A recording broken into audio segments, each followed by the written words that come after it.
وما کنت بجانب الطور اذ نادینا، اور آپ تو نہیں تھے اس پہاڑ کے اس سائڈ پر، اس ایک جانب، جبکہ ہم نے پکارا تھا، ولکن رحمۃ من ربک، بلکہ یہ سب رحمت ہے آپ کے رب کی جانب سے، لتنذر قوما، تاکہ آپ اس قوم کو خبردار کریں، ما اتاہم من نذیر من قبلک، جس کے پاس کہ کوئی خبردار کرنے والا نہیں آیا آپ سے پہلے، لعلہم یتذکرون، یعنی حضرت اسماعیل سے لے کر حضرت محمد تک یہ بڑا طویل وقفہ ہے، صلی اللہ علیہ وسلم علیہ السلام، حضرت ابراہیم کے بیٹے اسماعیل، اب ان کے ساتھ حضرت اسحاق تھے ان کے دوسرے بیٹے، ان کے ساتھ تو یہ کہ نبوت کا سلسلہ چلتا رہا،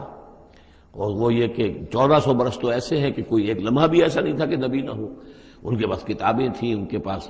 زبور تھی، ان کے پاس جو ہے تورات تھی، تو یہ سب کچھ تھا، لیکن یہ قوم جو تھی ظاہر بات ہے کہ یہاں پر یہ ان چیزوں سے ناواقف ہو گئی، تو یوں سمجھیے کہ کم و بیش 3000 برس بیت گئے تھے کہ ان کے پاس کوئی نبی نہیں، کوئی رسول نہیں، کوئی اس کی بات کوئی کتاب نہیں۔